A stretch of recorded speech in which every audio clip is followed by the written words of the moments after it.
Chapter 3 The Black Woman. The Daughters of Lucy. In 1974, an important fossil was discovered in Ethiopia near the banks of the Awash River.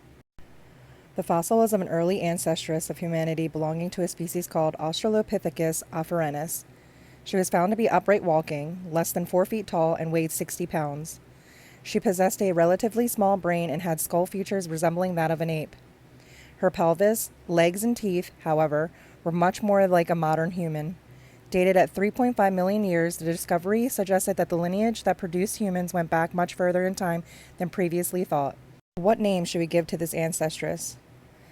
Professor Donald Johanson of the U.S. Institute of Human Origins suggested the name Lucy.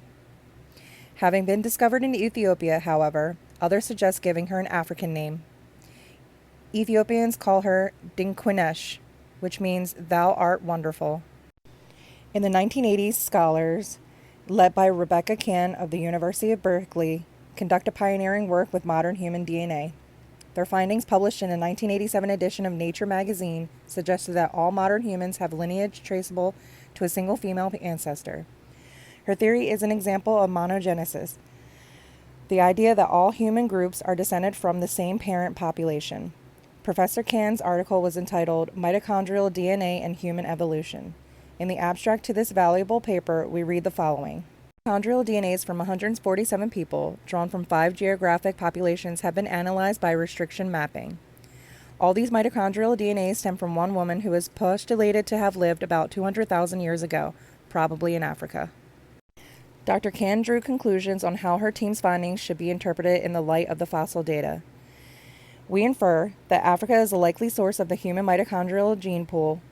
Our tentative interpretation fits with one view of the fossil record, that the transformation of archaic to anatomically modern forms of Homo sapiens, i.e. Homo sapiens sapiens, occurred first in Africa. Present-day humans are descendants of that African population. Newsweek, the widely read weekly journal, did much to popularize the new DNA research from the University of Berkeley. Concerning the African ancestress, they inform us that scientists are calling her Eve, but reluctantly. The name evokes too many wrong images. The weak-willed figure in Genesis, the milk-skinned beauty in Renaissance art, the voluptuary gardener in the Paradise Lost who was all softness and meek surrender, and waist-length gold tresses. The scientist's Eve, subject of one of the most provocative anthropological theories in the decade, was more likely a dark-haired, black-skinned woman roaming a hot savanna of Africa in search for food. Britain, the well-established conservative newspaper, Daily Mail, brought these research findings to the attention of their readership. They also reviewed River Out of Eden, a new book on the topic by Oxford University professor Richard Dawkins. Just imagine this. You, me, and every man, woman, and child who walks the earth is descended from the same African woman. Genesis gave us a version of the story with the Garden of Eden, as do most religions and tribal legends. But what if the existence of a shared ancestral mother could be scientifically proven? A matter of fact rather than faith. In his new book, River Out of Eden, the zoologist Richard Dawkins, author of The Selfish Gene, sets out to achieve this mind-boggling goal. His compelling conclusions are rooted in Darwin's theory of natural selection.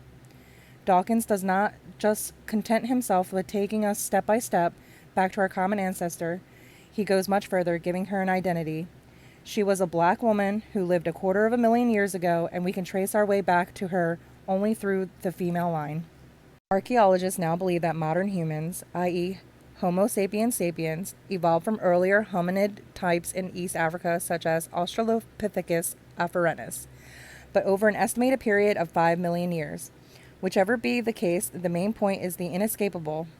Humanity is of African origin, and the ancestors of humanity are also of African origin. From Africa, early humans migrated to other parts of the globe. Some of these early peoples, for example, entered Europe 39,000 years ago. They created a widespread culture that stretched from the Pyrenees to Siberia called the Aurignacian culture.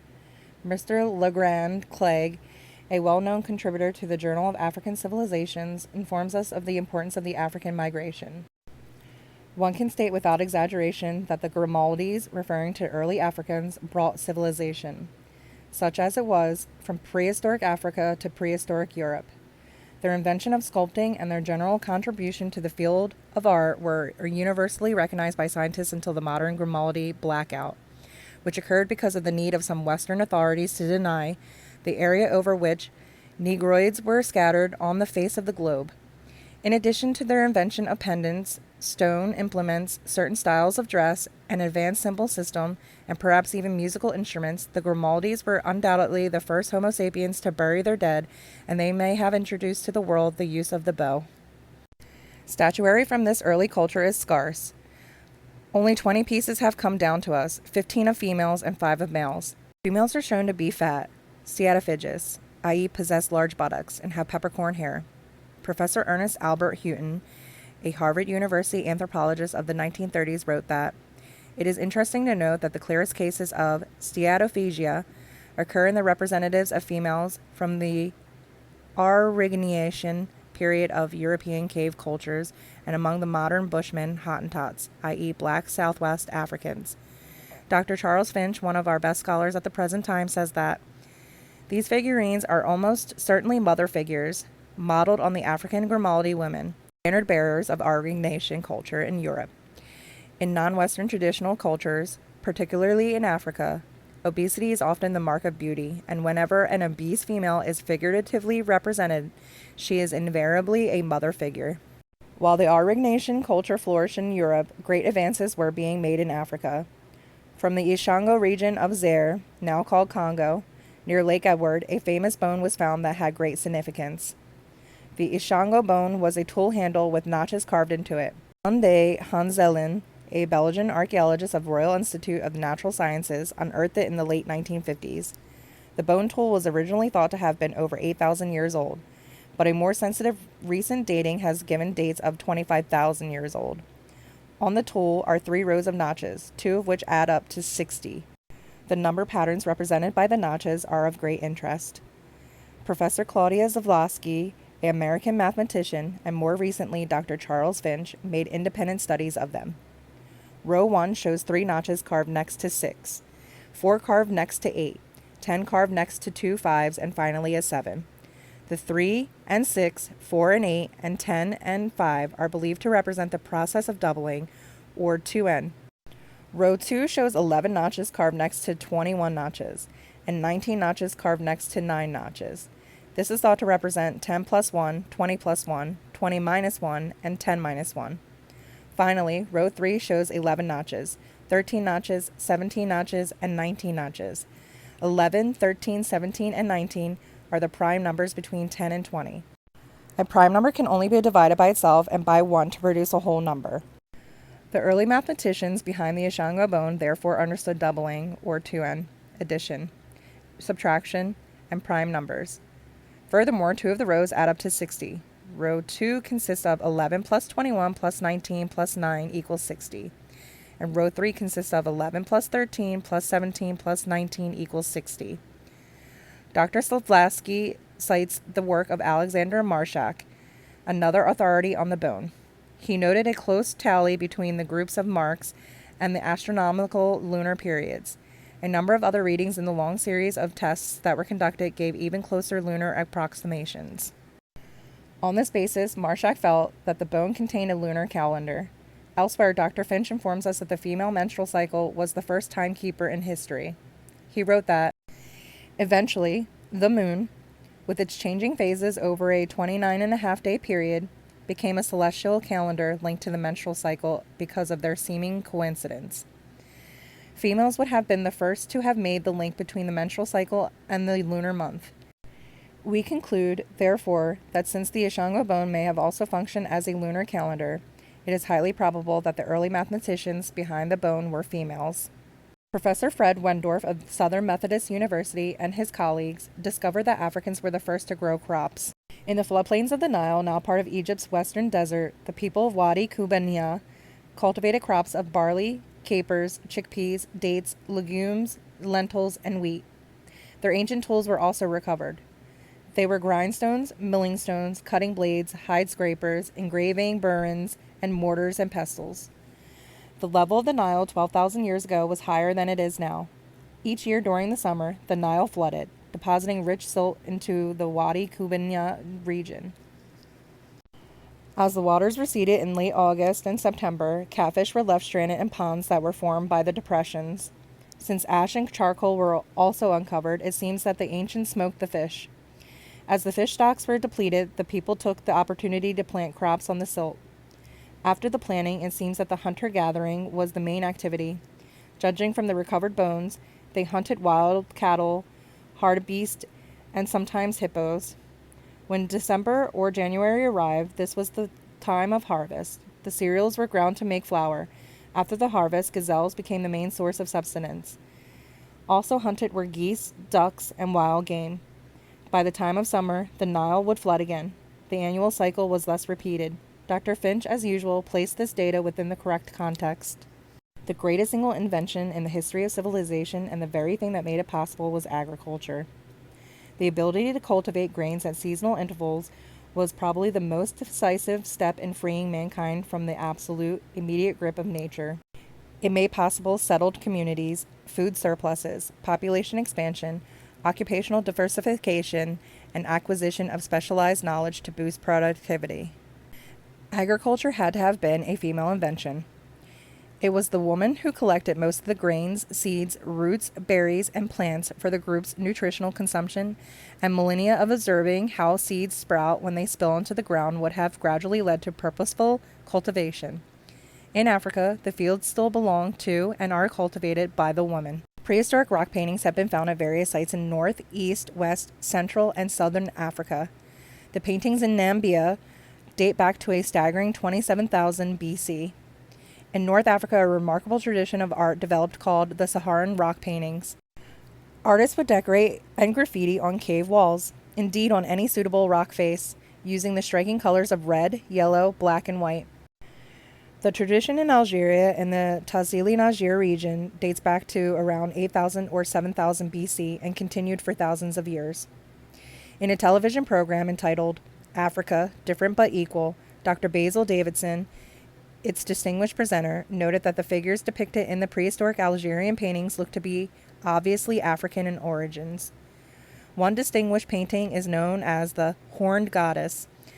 On the goddess's head is depicted a pot-shaped hat from which extends two horns. Some writers call this same painting the White Lady. The image received this latter name because it depicts an extensive shower of light-colored grains of wheat that contrast against the figure's dark skin. The grains also complement the light-colored scarification dots in long rows of 3 or 4 on the goddess's skin. She is depicted as running, with an arched rainbow between her legs. Dr. Rosalind Jeffries, our authority on these paintings, tells us that the horns represent an ancient belief that a goddess could transform herself into a cow or bull for the benefit of humans. Moreover, the upturned pot represents a harvest offering as a sacrifice to the ancestors. The grain, of course, represents part of the evidence that women invented agriculture. Other images show women in combat roles with bows and arrows. In these images, only one breast is depicted. This may indicate the origin of the stories concerning Amazonian warriors who removed one breast so as to not be hampered by it when using a bow and arrow. Other images are surprisingly modern. They depict sophisticated and elegant ladies wearing chic garments and supporting elaborate hairstyles. The garments, hairstyles, and quality of the paintings would not look too out of place in the 20th century. Dr. Jeffries concluded from her analysis of rock art from all over Africa that women are shown as primal mother, as giver of life, as virgin, symbol of purity, yet as destroyer, serpent and vulture, blessed rainmaker, herbalist and healer, warrior of Amazonic fierceness and power, protector of man, huntress and dancer, ringed and horned, wigged and hatted, veiled and masked. The Nile Valley. Ancient Egypt is the first major civilization in Africa for which records are abundant. It was not, however, Africa's first kingdom. On the 1st of March 1979, the New York Times carried an article on its front page and page 16 written by Boyce Reisenberger that was entitled Nubian Monarchy Called Oldest. In the article, we were assured that evidence of the oldest recognizable monarchy in human history, preceding the rise of the earliest Egyptian kings by several generations, has been discovered in artifacts from ancient Nubia. The discovery is expected to stimulate a new appraisal of the origins of civilization in Africa, raising the question of to what extent later Egyptian culture derived its advanced political structure from the Nubians. Ancient kingdom, generally called Tassidi, encompassed the territory of the northern Sudan and the southern portion of Egypt. It has sometimes been referred to as an ancient Ethiopia in some of the literature and as Kush in other literature. The first kings of Tassedi may have well ruled about 5900 BC for 3 generations. These kings were the only attested kings on earth. During the time of the 5th generation of Nubian rulers, Upper, i.e. southern, Egypt may have united and became a greater threat to Tassidi. By the period of the 7th generation Nubian pharaoh, an important line of kings ruled in Upper Egypt. These kings were buried at Abydos, the sacred city of Egyptians. With the rise of the Egyptian First Dynasty, Pharaoh Hor-Aha, its second pharaoh, 5598 to 5581 BC, campaigned against the Tassidi's 9th generation pharaoh. Hor-Aha's campaign destroyed the Nubian kingdom. Ancient Egypt was now the supreme power in the Nile Valley. Its next ruler was Queen Neith-Hotep, 5581 BC. The single most powerful person in the world at the time, she ruled as queen regent for Pharaoh Djur, until he became of age to accept full political authority. Pharaoh Mer-Neith, 5524-5507 BC, succeeded Djur on the throne. She ruled as Egypt's first female pharaoh.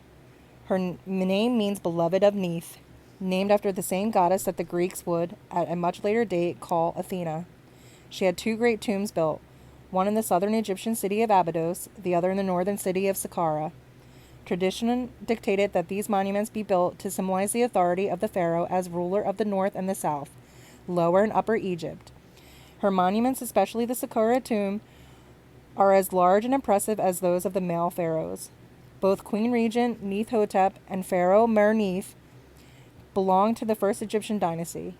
From Dynasty 1 to the end of Dynasty 6, 5660 to 4188 BC, was the Old Kingdom period, Egypt's first golden age.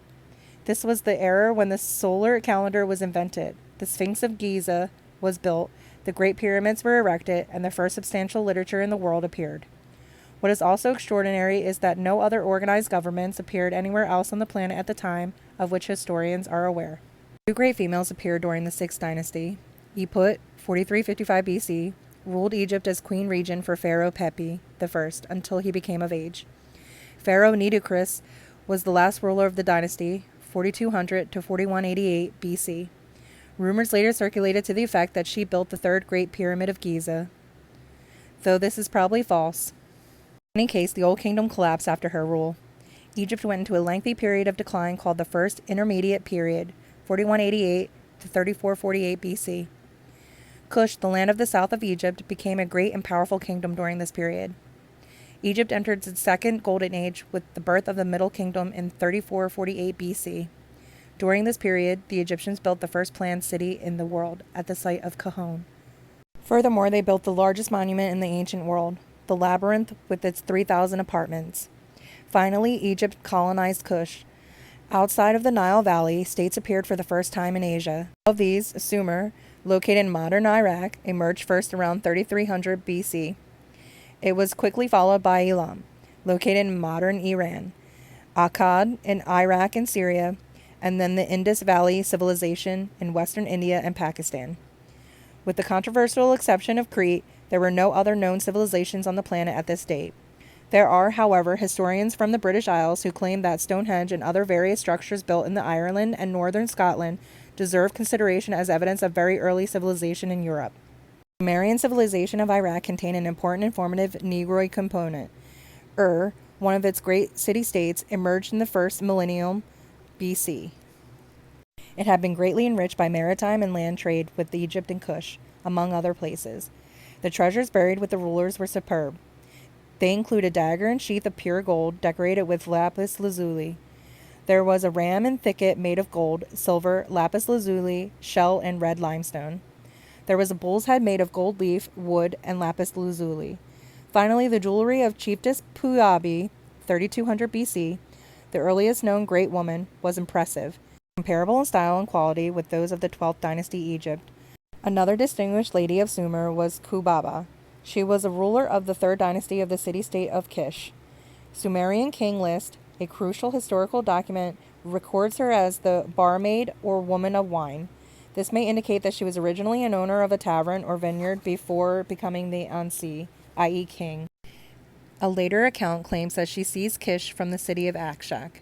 Whichever be the case, she is said to have consolidated the foundation of Kish and to have ruled 100 years, but this figure coming from the king list may well have been an exaggeration. The historical authorities are not agreed on what dates to assign to her, but it is safe to say that she must have ruled well before 2508 BC. After her passing, Kish became a lot less important in general history of the Sumerians. Returning to Egypt, the last pharaoh of the 12th dynasty was Sobekneferu. She ruled Egypt for an ephemeral 3 years and 10 months, 3186 to 3182 BC. After her reign, the Middle Kingdom collapsed. Egypt entered her second dark age, known as the Second Intermediate Period. This period of decline lasted from 3182 BC until 1709 BC. During this lengthy period, non-African invaders from Asia ruled Egypt. They were the first Caucasians known to have ruled any part of African territory. The invaders were joined by a second Asian horde, the Hyksos. They ruled the kingdom from 2545 until 1709 BC. Kush, to the south, flourished during this period. During the reign of the last Hyksos ruler, King Epepi, 1770 to 1709 BC, the Egyptians rebelled, led by the indigenous monarchs of the 17th dynasty. Queen Ahotep was renowned for saving Egypt during these wars of liberation against the Hyksos occupation. She rallied the Egyptian troops and crushed a rebellion in upper, i.e. southern Egypt. For her part in the liberation struggle, she received Egypt's highest military decoration at least 3 times, the Order of the Fly. After ruling as queen regent, Kamose, her son, succeeded her. He maintained the military pressure on the Hyksos until they were finally evicted from Egypt. The 18th dynasty, 1709-1450 BC, is the most celebrated period of ancient Egyptian history today. From Dynasty 18 to Dynasty 20, 1709 to 1095 BC was the New Kingdom period. Pharaoh Ahmose founded the 18th dynasty. Ahmose Nefertari, his wife, was highly distinguished and did much to help reconstruct the country. She held the position of second prophet of Amen, and also that of divine wife. In these roles, she performed various civil and religious duties. She maintained a college of priestesses, controlled the divine offering to the deity Amen, was in charge of the workers of the temple fields, and also controlled a number of dignitaries. She later ruled the country as queen regent for Amenhotep I, her son. Some building projects date back to her time, such as the reconstruction of the Deir el-Medina necropolis. Amenhotep I succeeded her when he became of age. Of this great woman, Sir Flinders Petrie, master of the British archaeologist, wrote that she was the most venerated figure of Egyptian history. Hatshepsut was the next great woman of the dynasty. In September 1650 BC, Thutmose I, her father, elevated her to the position of co-regent. Following this, in 1628 BC, she became the great royal wife of Thutmose II. In 1615 BC, she ruled as queen regent for Thutmose III, but later deposed him. She proclaimed herself pharaoh in this place and took the religious titles the female Horus and the daughter of Ra.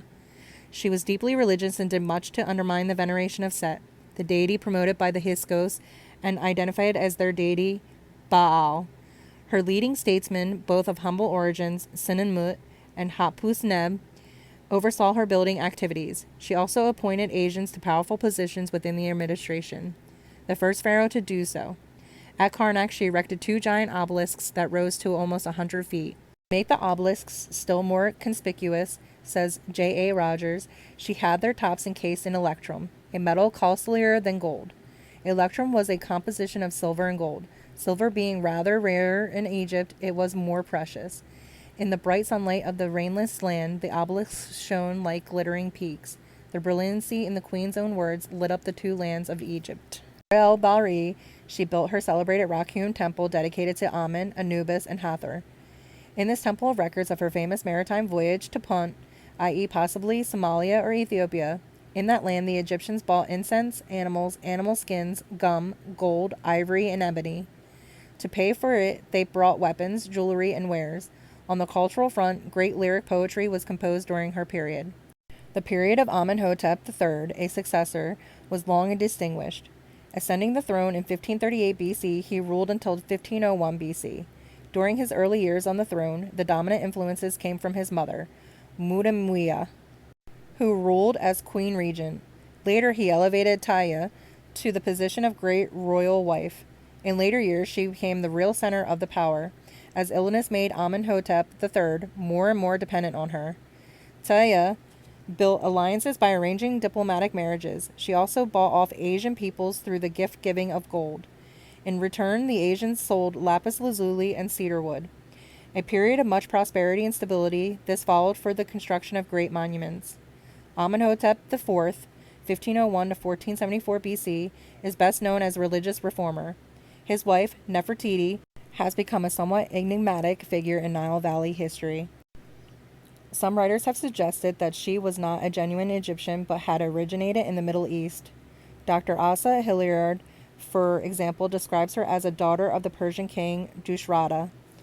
Dr. Joanne Fletcher, the distinguished English Egyptologist, found her mummy recently and used its skeletal structure to reconstruct her face. Georgina Littlejohn, writing in the Metro, a London daily newspaper, commented on the reconstruction. With her delicate features and striking dark eyes, she could easily pass as a top model. But the next Naomi Campbell, she is not. This is the face of legendary Egyptian Queen Nefertiti. We agree. The end result of the facial reconstruction, in our opinion, bears a much stronger likeness to Iman, the striking Somalian supermodel, than it does to Naomi Campbell. If Dr. Hilliard is correct, the Fletcher reconstruction may provide evidence of the ethnic affinities of Nefertiti, Dushrata, and their people in the Middle East of that period. The 19th dynasty was also a great period of achievement. Talwosret, 1243 to 1236 BC, was the last pharaoh of the dynasty. Again, she ascended the throne as the most powerful individual in the world. She, however, had a favorite named Bey, a man of Syrian origins. She elevated him to power, where he became the great chancellor. During her time, the turquoise mines of the Sinai region were dug. Additionally, she built a funerary complex near the Ramesseum, another great 19th dynasty monument. After her death, she was buried in the Valley of the Kings.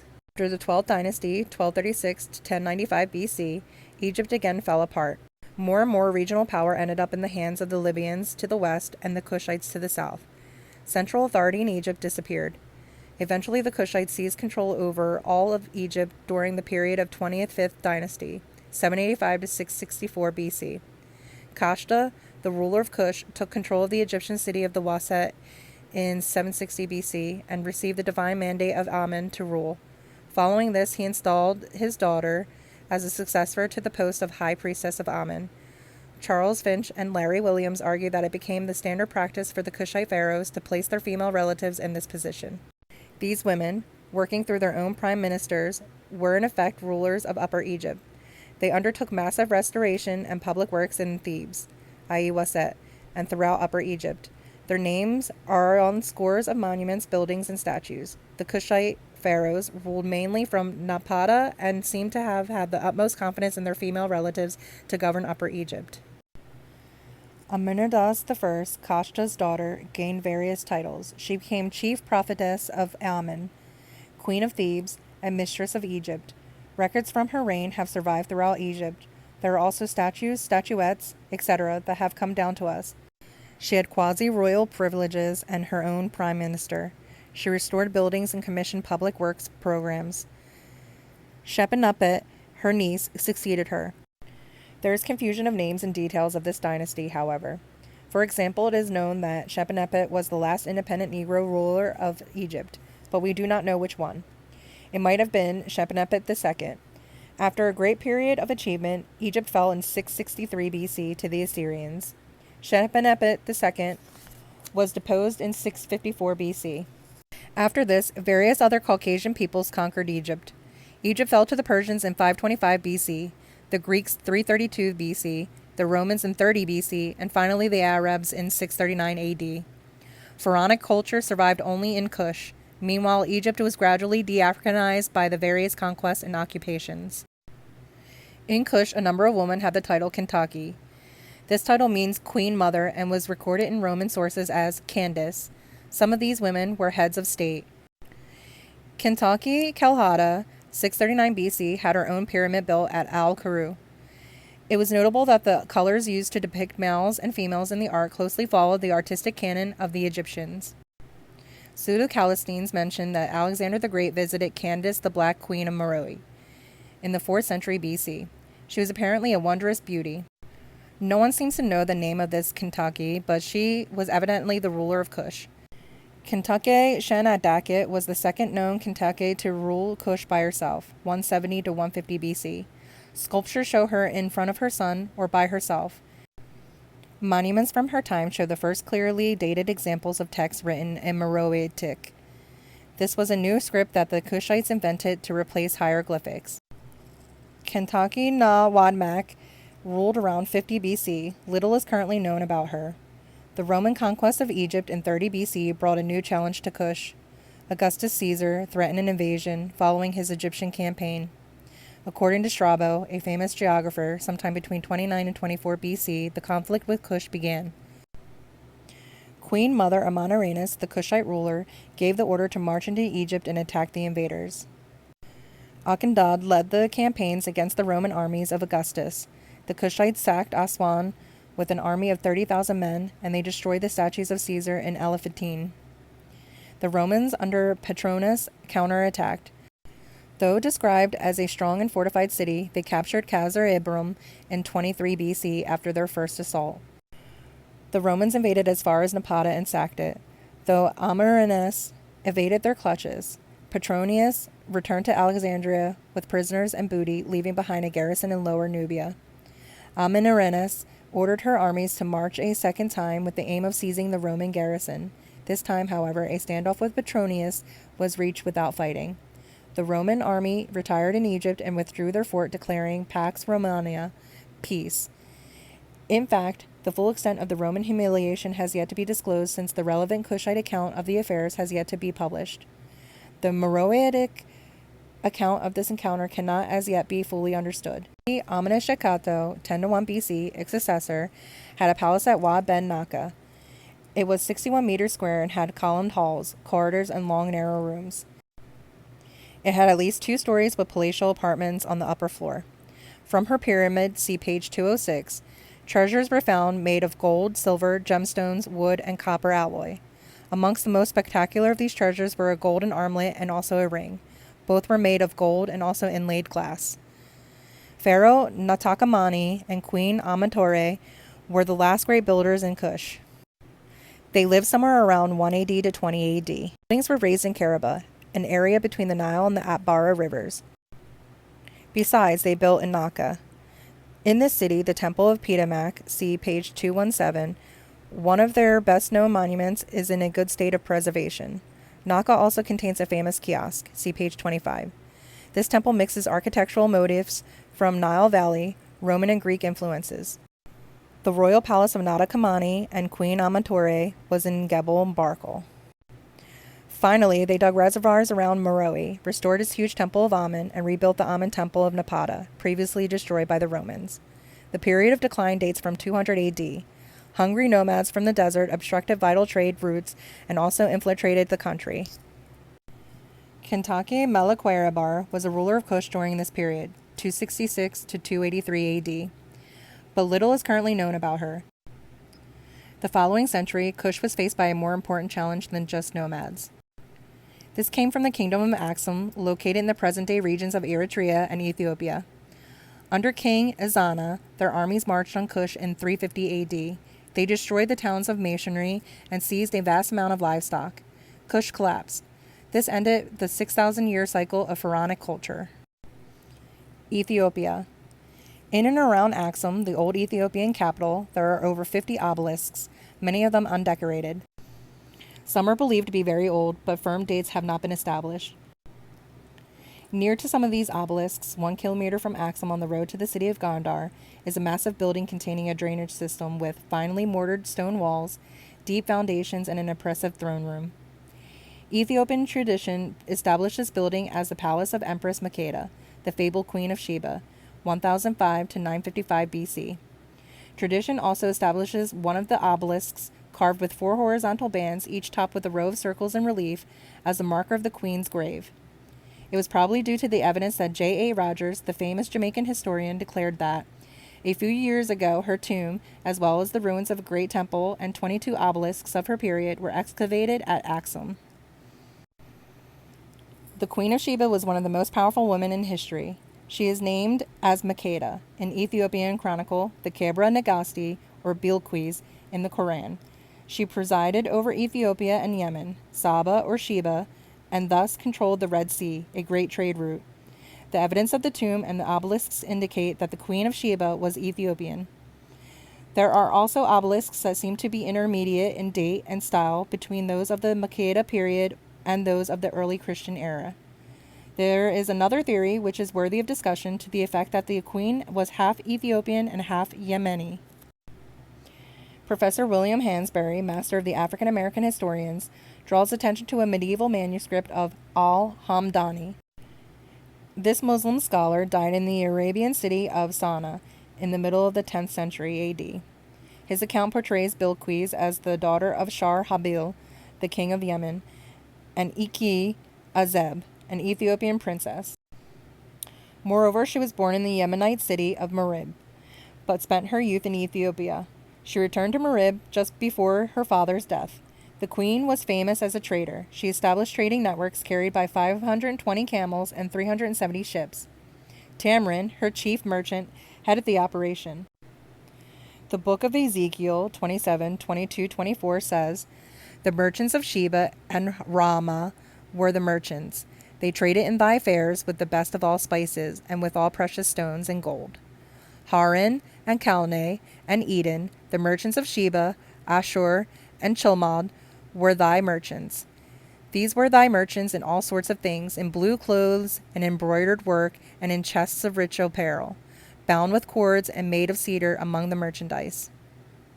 Unlike some other personalities in African history, there is an abundance of documents surrounding Makeda. This has made it difficult to separate fact from legend. For example, Josephus, the great Roman Jewish historian, portrays her as queen of Ethiopia, but also Egypt. Other sources give her sovereignty over parts of Syria, Armenia, India, and Indonesia. We take the more prudent view that she ruled just Ethiopia and Yemen. In the early Christian era, Ethiopia was still a great power. It was perhaps the third most powerful empire in the world after Syria and Rome. In the early 4th century AD, it became a Christian state. The city of Axum continued to be a great city. It had a cathedral, an imposing castle complex, obelisks, and multi-story buildings. Rulers issued gold and silver coins. Trade continued to flourish with Persia, Arabia, India, Byzantium, and Roman-ruled Egypt. In 940 AD, though some authorities give slightly earlier dates, Judith, a Phoenicia conqueror, seized the throne of Axum and proclaimed herself queen. Inspiring dread in many Christian minds, she destroyed the churches, killing thousands in the process. Her campaigns ended both the 1,000-year supremacy of Axum and also an era in Ethiopian history.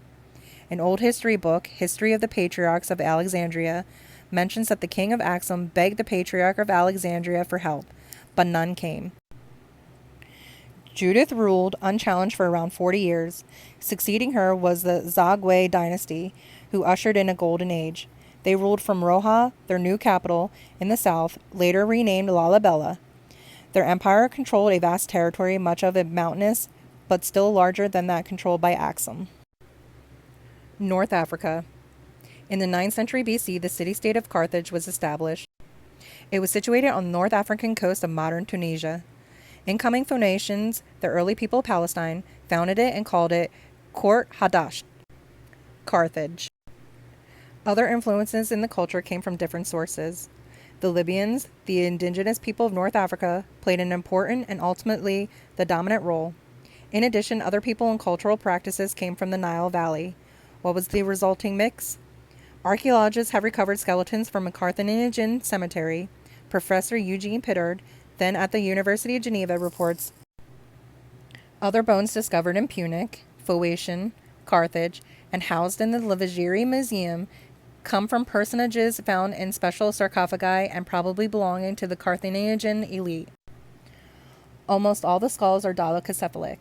Moreover, the sarcophagus of the highly venerated priestess of Tanit, the most ornate and the most artistic yet found, is also housed in the Lavagiri Museum. Pittard says, "The woman buried there had Negro features. She belonged to the African race." Kingdoms have existed in Numidia since at least the 5th century BC. Originally, there were several Numidian kingdoms, of which 2 became important.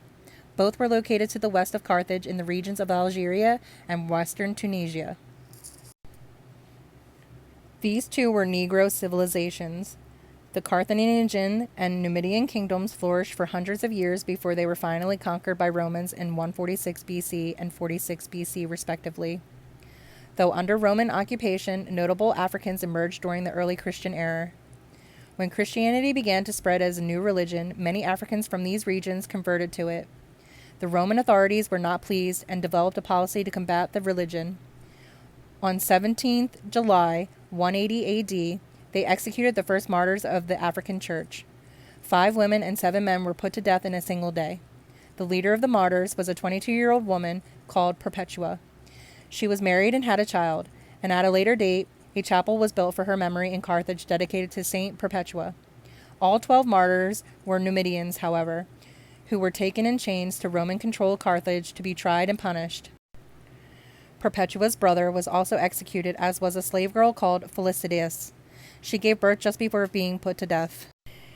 The Arabians seized Egypt, Cyrenaica, Tripoli, and pushed out Carthage and Numidia. The invasion swept away 600 years of Roman occupation. The new conquerors spread Islam from Egypt to Morocco and also into Spain. The Spanish conquest was achieved with African help. The invaders also destroyed many Africans, enslaved many, and caused others to flee further south to evade their clutches. Kusela of Mauritania resisted, but he was defeated and killed in 688 AD. Zaya al-Kahina, Cohen, became leader of the African resistance. She is generally held to have been a Jewess, but we believe that she could just as well have followed the old Carthaginian religion. This differs from Judaism, but also shares some affinities with it. There are, of course, Negro Jews in many parts of Africa, such as the Falasha of Ethiopia and the Lemba of South Africa. Arab records describe her as having dark skin, a mass of hair, and huge eyes. The comment referring to her hair may refer to an afro or perhaps dreadlocks. Dr. John Clark describes her as a nationalist who favored no particular religion. This may explain her effectiveness in bringing together a united front against the invaders. She counterattacked the invaders and drove them into Tripolitania. This was so effective that some Arabs doubted whether Africa could be taken. As one African army was beaten, another replaced them. The Arabs seized Carthage in 698 AD. Dahia defeated them and instituted a scorched earth policy to prevent the Arabs from being able to find crops to feed on in the region.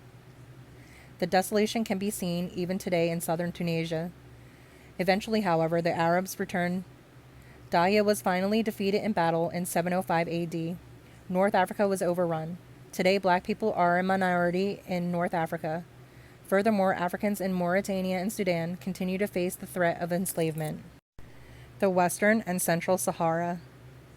A golden age existed in West Africa, dating from an early period. Ancient Ghana was situated in today's Mali and southern Mauritanian region between the Senegal and Niger rivers. By the 11th century AD, at the height of its power, the empire also included parts of Senegal and Guinea. The capital was Kumbi Sala, but Nima, Walata, and Aldagast were important cities. The first kings of Ghana ruled from around 300 AD. By the year 700 AD, the kingdom had expanded into an empire, the first one to have existed in West Africa. Concerning sexual politics, Dr. Finch notes that Arab writers were profoundly shocked to find that the fabulously wealthy West African empire of Ghana was ruled by a matrilineal principle, i.e., where descent is traced through the female line, as were numerous other African kingdoms. After 1240, Ghana declined, but it was succeeded by another kingdom in the approximately same geographical region. This state was Mali. By the 14th century, Mali became a large and important empire, the second largest on earth. The BBC, in a splendid documentary, claims that it was the richest kingdom in the 14th century world, due to its large gold reserves. Ibn Battuta, the most acclaimed traveler of the age, visited the empire. Not only is his travels in Asia and Africa a classic, it contains some of the best eyewitness details of life in Mali during this period. For this reason, we feel justified in reproducing the following extracts from his work. I traveled, says Ibn Battuta, with travel companions whose leader was Abu Muhammad Yandankin al-Masufi. May God have mercy on him.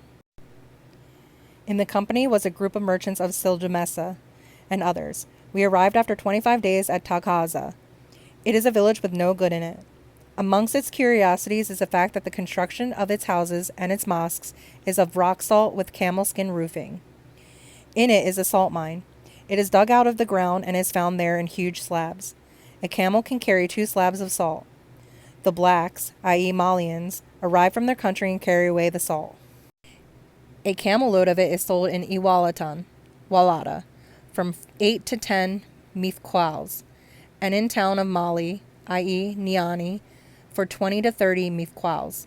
Perhaps the price reaches up to 40. The blacks exchange the salt as money as one would exchange gold and silver. They cut it up and trade with it in pieces. Ibn Battuta witnessed various festivals while in the empire. On Fridays, the ruler held festivals after the late afternoon prayers. Ibn Battuta tells us in lush and exquisite detail what happened. The Sultan holds sessions during the days associated with the 2 festivals after the Asr, late afternoon prayers, on the Banbi, i.e. platform. The men at arms come with wonderful weaponry, quivers of silver and gold, swords covered with gold, their sheaths of the same, spears of silver and gold, and wands of crystal. 4 of the emirs stand behind him to drive off flies, with ornaments of silver in their hands, which look like riding stirrups. The Farai commanders, the Qadi, i.e. judge, and the preacher sit according to custom. The interpreter, Dugha, brings in his, i.e. the Mansa's, 4 wives and his concubines, who are about 100 in number. On them are fine clothes, and on their heads they have bands of silver and gold, with silver and gold apples as pendants.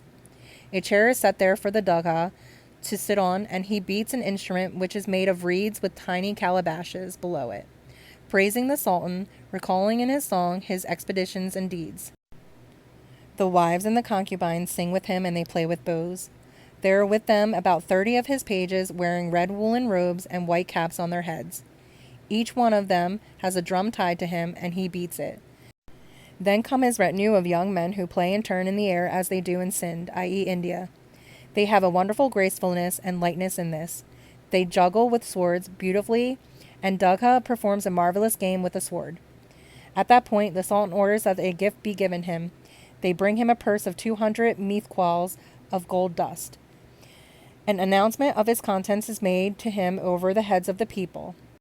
The Farai commanders get up and twang their bows, thanking the Sultan. On the following day, every one of them makes a gift to Dugha, according to his means. After his visit to Walata, Ibn Battuta described the women as extremely beautiful and are more important than the men. He continues in like vein. The condition of these people is strange, and their manners outlandish. As for their men, there is no sexual jealousy in them, and none of them derives his genealogy from his father, but, on the contrary, from his maternal uncle.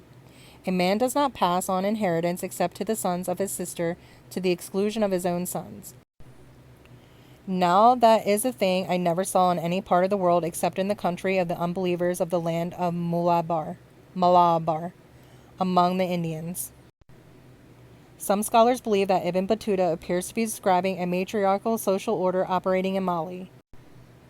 Other evidence that supports this interpretation comes from an anecdote, again from Ibn Battuta's pen. It came about that in the days of my stay in Mali, that the Sultan, i.e. Mansa Suleiman, was angry with his senior wife, the daughter of his paternal uncle, who was called Kasa, which signifies the queen among them. The queen is his partner in this kingship, following the custom of the blacks. Her name is mentioned with his in the pulpit.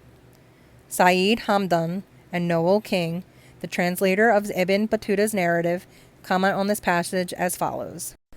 The woman king is often important in African kingship. She was a sovereign in her own right. Often she was not in fact the king's spouse, but a female monarch chosen from the princesses of blood royal. We may be in this narrative witnessing the Sultan's attempts to replace the African type of queen by the consort type of queen, a person who owed her position to her husband. To the east of Mali and located in central Sahara was the Kanem-Borno Empire. At its height, it controlled northeastern Nigeria, eastern Niger, western Chad, northern Cameroon, and southern Libya. Once horse-borne nomads, the Zaghawa built the culture. They created a state renowned for its longevity and political stability. From the late 11th century onwards, its rulers came from the same family. The Sefuwa. The empire's known history takes us from the early 9th century of our era well into the 19th century. The So culture, also called Sao, was an earlier and vastly superior civilization that thrived in the same region. Remains of the Sao settlement to the southeast of Lake Chad, says a modern scholar, have been traced back to the 4th century BC. Zaghawa nomads immigrated to the lands of So and lived among them. Using trickery, the Zaghawa gradually took them over and later absorbed them into their state. G.T. Stride and Caroline Ifika presented the relevant facts about the So civilization with a characteristic accuracy. The So people possessed considerable political and artistic genius. Although they never combined effectively to form an empire, they developed city-states which were the centers of intense local patriotism. Each city was surrounded by strong defensive walls and dominated the life of the surrounding countryside, which it both protected and governed. Government was by an elaborate hierarchy headed by a divine ruler. Except on ceremonial occasions, the rulers made few public appearances and even then remained concealed from the common gaze by a screen. Women occupied a respected position in society, and the queen mother and senior sister of the ruler exercised considerable political influence on the government of the state. The So people were mainly settled farmers, but among them were craftsmen of considerable industrial and artistic merit. They were able to work in both clay and metals to manufacture household utensils, tools, and works of art for religious purposes. Impressive objects found by archaeologists include burial urns and naturalistic figures of animals and human beings both in clay and bronze. All this had been achieved before about AD 700. During the time of King Arku, 1023 to 67, the Zaghawa extended their domain northwards into the Sahara. They established control over the trading activities of Muslims in the region. Islam came to have an influence in the royal court itself, though it had little influence anywhere else in the kingdom. Queen Hawa, Arku's successor, became the first Islamic sovereign of Kanem, ruling for 4 years. An equally short reign followed. In the 13th century, Njimi became the new capital. From here, official and cultural contacts were established with the world at large. Lady Luggard commented that the 13th century would seem to have been a brilliant period. Sir Richmond Palmer, the pioneering and erudite authority on Kanem Borno, seemed equally impressed. In his own words, the degree of civilization achieved by its early rulers would appear to compare favorably with that of European monarchs of that day, especially when it is understood that the Christian West had remained ignorant, rude, and barbarous. It is interesting to consider the administration of this vast territory. Dr. Oliver and Dr. Fagan's account of how it worked produced useful information that also throws light on old African matriarchy. Moreover, Oliver and Fagan's research demonstrates the extent to which Kanem Borno copied its institutional structures from the conquered So. Despite the evident Muslim piety of many of the Mais, i.e. kings, the political structure which emerged in medieval Kanem retained strong traces of the pre-Islamic sacral kingship attributed by al-Mahalabi to the Zaghawa, and having many features in common with other states of the Sudanic belt of West Africa. The ruler led a ritually secluded existence, surrounded by titled office holders and palace slaves. As in so many African kingdoms, the highest positions of all were held by two women, known as Queen Mother and the Queen Sister, each of whom had her own court and officers. The highest male dignitaries were the provincial governors, theoretically responsible for the north, the east, the south, and the west. The Hausa Confederation consisted of 7 independent cities and their surrounding territories, known as the Hausa Bakwai, or pure Hausa states. The cities were Gobir, Biram, Katsina, Kano, Dora, Rano, and Zazzau. Gobir was the most northerly and Zazzau the most southerly. They flourished in the region of northern Nigeria from the 11th or 12th centuries to the early 20th century. Though linked by language, for most of their history, the Hausa never formed a unifying territory. Scholars thus describe them as a confederacy of independent states. Hausa historians also claim kinship with other states in Nigeria region known as the Banzai, Bakwai, or impure Hausa states. There were Zamfara, Kebi, Gwari, Nup, Yoruba, and Kwararafa. Zazao in the 15th century had various fortified places such as Turunku and Kufena. Zaria city, however, dates back to 1536. Bakwa Turunku founded it after conquering Kufena. Apparently, Turunku, his previous capital, lacked sufficient sources of water to support the growing needs of her commercial center. She probably founded the royal palace of Zaria, which remains an impressive structure. Dr. Mahowski, an architectural authority, says of it, the palace should be preserved as one of the most important monuments of Nigerian natural culture. On her death in 1566, Kurama, a soldier, succeeded her. Princess Amina, Turunku's daughter, accompanied him on campaigns. She was born around 1533 in Zazao. In 1549, she became the heir apparent, Magajia, to her mother. With the title came responsibility for a ward in the city where she convened daily councils with her officials. She also began training in the cavalry. In 1576, she became the undisputed ruler of Zazao. Distinguished as a soldier and an empire builder, she led campaigns within months of becoming ruler. She built walled forts as area garrisons to consolidate the territory conquered after each campaign. Some of these forts still stand today. She is credited with popularizing the earthen city wall fortifications, which became characteristic of all Hausa city-states since then. Towns grew within these protective walls, many of which are still in existence, called Ganuwar Amina, or Amina's Walls. Amina subdued the whole area between Zazao and the Niger and the Benue rivers, absorbing the Nupe and the Kwararafa states. The Kano Chronicle says every town paid her tribute. The Sarkin Nupe, i.e. King of Nupe, sent her 40 eunuchs and 10,000 kolas. In her time, all the products of the West came to Hausaland. The southern expansion provided large supplies of slave labor. Moreover, Zazao came to control the trade route from Gwanja and began to benefit from the trade previously enjoyed only by Kano and Katsina, two other Hausa city-states. Amina's achievement was the closest that any ruler had come in bringing the region now known as Nigeria under a single authority. See page 445. The West African coast. In central Nigeria, a hitherto unsuspected culture flourished between 1000 BC and 1000 AD. Tin mining operations conducted in 1928 brought this civilization out into the open. Lieutenant Colonel J. Dent Young, an Englishman, led mining operations in the Nigerian village of Nok, located in the Jos region. During these operations, one of the miners found a small terracotta of a monkey head. Other finds included a terracotta human head and a foot. The colonel, at a later date, had these artifacts placed in a museum in Jos. In 1942, another artifact clearly belonging to the same culture was found, but this time in Gemma, some distance away. This find was brought to the attention of Bernard Fagg, an English cadet administrative officer. Mr. Fagg had a background as an archaeologist, and by the mid-40s he wrote on this and other finds in the region. The ancient culture was now called the Nok Civilization, named after the village in which the small terracotta monkey head was discovered. Since then, around 400 pieces of Nok art have been recovered. The artifacts are mostly human statues made of terracotta. From a few inches in height to almost life-size, they depict people wearing rows of bracelets, necklaces, skull caps, and in at least one instance, a cape. Most show the hair exposed. The coiffures are inventive and bold, with highly individual plaits, ridges, locks, and buns. Mr. Fagg wrote that the Nok people must have taken just as many hours as the chic Lagos ladies of the 20th century do arranging their coiffures, or to put them into their own historical period, the Mediterranean ladies who were living in their villas north of the Sahara.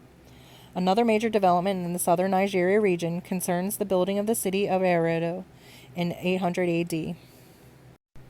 The Sunday Times on 23 May 1999 carried a valuable article entitled "Jungle Reveals Traces of Sheba's Fabled Kingdom." Over the next few days, many of the papers followed suit. Even the Daily Mail on 24th May asked, "Was the Queen of Sheba really a black woman from Nigeria?"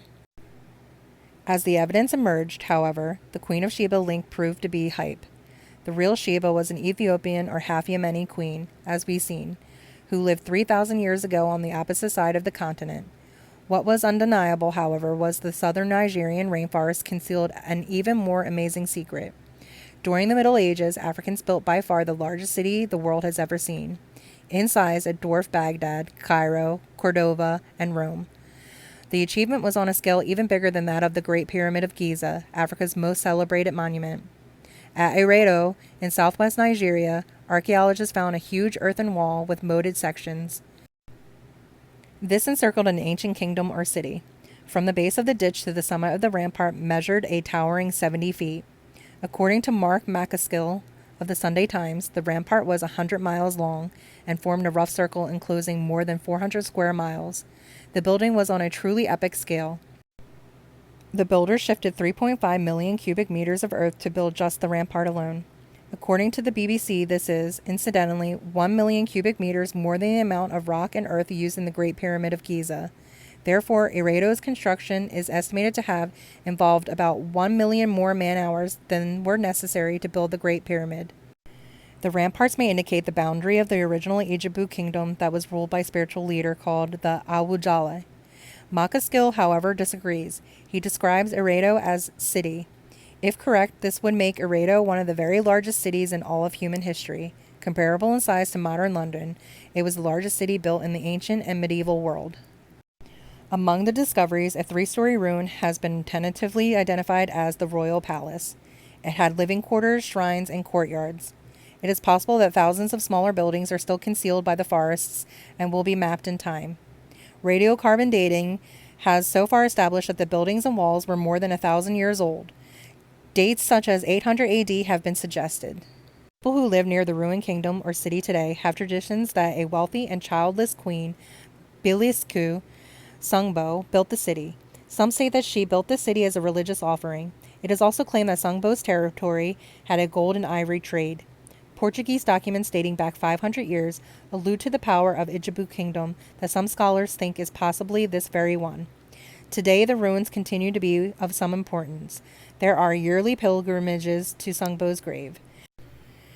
By the 11th century AD, the Yoruba, ruling from the city of Ife, also called Ilif, were the leading cultural force in southern Nigeria. Their civilization has been widely admired by many scholars. Professor Sheikh Anta Diop, for example, wrote that it is impossible to describe here all the riches of the civilization of Ife. Ilif became a powerful city sometime after 1000 AD. Home to the divine ruler, the Oni, it was also the center of trade routes. Professor Ekpo Iyo, the former head of the Nigerian Museums Network, narrates a curious oral tradition concerning Oni Oluwo, a distinguished Yoruba ruler. Apparently, she was walking around the capital when her regalia got splashed with mud. Oluwo was so upset by this that she ordered the construction of pavements for all the public and religious places in the city. Archaeology confirms that pavements are widespread in Africa. Potsherd pavements are the most common types of pavements known in West Africa. The most consistent reports about excavated pavements in West Africa have come so far from Ife, specifically the sites at Oduduwa College, Lafogoida, Ida Yimu, Obalara's land, and Wo Asiri land. As early as 1913, Dr. Frobenius, the German savant, speculated that there was a link between the Yoruba culture and the cultures of ancient America. He believed that this connection was forged at the date well before Christopher Columbus' so-called discovery of America. I cannot finish, wrote Frobenius, without devoting a word or two to a certain symptomatic conformity of the Western Atlantic civilization with its higher manifestations in America. Its cognate features are so striking that they cannot be overlooked, and as the region of the Atlantic African culture is Yoruba, it seems to be a present question whether it might not be possible to bring the marvelous Maya monuments into some prehistoric connection with those of Yoruba. Strangely enough, recent archaeological evidence lends support to some of the Frobenius' ideas. Scholars have discussed and debated the validity of many pieces of evidence for ancient connections between Africa and America. Dr. David Kelly is one such example. In his own words, the kind of evidence field archaeologists like is the pavement of Ilif, a former Yoruba capital, Van Sertima, 1976, 264 to 267. This is made from broken potsherds that were decorated by rolling corn cobs over their surface before firing. Paul Mangelsdorf, who had seen some of the sherds, assured me, about 1954, that they were indeed Zea maize, i.e., an American plant. Another interpretation of Yoruba tradition is that the capital was moved from Ilif to Old Oyo about AD 1100 or earlier. M.D.W. Jeffries, 1953. If so, this site provides the hard evidence that archaeologists want for American plants in Africa in pre-Columbian times, i.e. before Columbus. No one knows whether Native Americans sailed across the Atlantic and visited Ilif, bringing the maize with them. It is equally possible that Yorubas visited ancient America and returned with the maize. One thing is certain, contact between the two cultures occurred before 1100 AD or before whatever date is accepted for paving of the city. Scholars today routinely speak of the pre-pavement period as between 800 and 1000 AD, and the post-pavement period as after 1000 AD. On this basis, contact between the two cultures, Yoruba and Native American, must therefore have taken place before 1000 AD. That leaves one question. Was Oni Oluo responsible for the Yoruba Native American connection? On present evidence, this appears to be probable, but more research in this area is always welcome. From the 15th century onwards, West Africa began to face the rigors of the slave trade. The challenge first came from the Portuguese. Later challenges came from other European peoples. In the region now known as Angola, there was a kingdom called Ndongo. Cabasa was its capital city. Portuguese traders exerted a great pressure on this kingdom. After 1608, their army commander-in-chief instituted a new policy of repression. Bento Cardoso devised a system whereby every Ndongo notable would be owned by a Portuguese official and was responsible for delivering a certain quantity of slaves to that official. Should the Ndongo notable fail therein, he too would be enslaved. Over 100 notables were enslaved in a single year. In addition, the Portuguese killed a further 100. Even the ruler of Ndongo himself, a slave trader, resisted the aggression. War dragged on for years, but the Portuguese were forced to sue for peace. In 1622, Anne Zinga, see page 352, the Ndongo royal sister attended a peace conference with the Portuguese convened in the coastal city of Luanda. She demanded 1. That the Portuguese evacuate Cabasa, the Ndongo capital. 2. That the Portuguese wage war on the Jaga, an African people much involved in the slave trade. 3. All Ndongo notables who had become vassals of the Portuguese must return to their former loyalty to the Ndongo crown. In return, Zinga promised to hand over Portuguese prisoners of war. The provisions of the treaty were designed to end all fighting in the region, but alas, the Portuguese breached it almost immediately by invading Congo, the kingdom of the north. In 1623, Anne Zinga officially became Ngola, which means king, and in this capacity made the regional alliances necessary to fight the Portuguese. She even made common cause with the Jaga. Ndongo was declared a free country the following year. All slaves entering the country were legally declared to be free. By 1629, her forces and allies captured Matamba, the neighboring state to the east. Incidentally, the state had a tradition of being ruled by females. This too was declared a free country. The fragile alliance with the Jaga ended when their ruler betrayed her and attacked Matamba. Fortunately, dissension among the Europeans, the Dutch were encroaching on Portugal's share of the slave trade, created an opportunity for Nzinga. She established a strategic alliance with the Dutch, pitting them against the Portuguese. After the Portuguese defeated the Dutch, Nzinga retreated to the hills of Matamba, where she established a formidable resistance movement against the Portuguese. One key strategy was to get black slave soldiers to desert to her side. She promised them land and freedom. She was the only African leader in history known to have attempted this. In 1641, Garcia II, a vigorous king, emerged in Congo to the north. He made alliances with the Dutch to fight Portuguese aggression. His death in 1661 ended the great era of Congolese culture. In Ndongo, the death of Nzinga in 1663 marked a turning point. Her extraordinary and brilliant reign only delayed the inevitable. Towards the end of the 17th century, both the combined states of Ndongo and Matamba, and also Congo, fell victim to European predator activities where executions, treachery, robbery, and violence became the order of the day. Even under these trying circumstances, another great woman emerged, Kimpa Vita. also called Dona Beatriz, continued the resistance against the Portuguese slave traders. She was Congolese aristocrat born in 1682. By 1704, she began to get national recognition as a prophetess. Though a Christian, she led an interpretation of Christian doctrine that her opponents called the Antonian heresy. The theology created a national religion in Congo that owed little to the Church of Rome. Vita preached that 1. Congo was the Holy Land, described in the Bible. 2. The Congolese capital, Mbanza, Congo, is the real site of Bethlehem. 3. Christ and all the other saints were black. And 4. Heaven was for Africans only. Thus she called on Africans not to listen to white missionaries. Her political program was to find the new king of Congo who would lead the next golden age of Congo civilization. Unfortunately, it was not to be. She was eventually captured and executed by Portuguese in 1706. The slave trade continued well into the 19th century with millions of Africans deported and many more killed. Black history, in the sense defined by Dr. Karenga, re-emerged in the maroon societies of Brazil, Jamaica, the United States, and the Haitian Revolution. Great women emerged during this period, such as Akeem Pong, Nanny of Jamaica, and Harriet Tubman of the United States. In Britain, Mary Prince wrote a devastating book on her life as a former slave that made a large social impact. Following the slave trade and without much opportunity to recover, almost the whole of Africa was conquered and colonized by Europe at the end of the 19th century.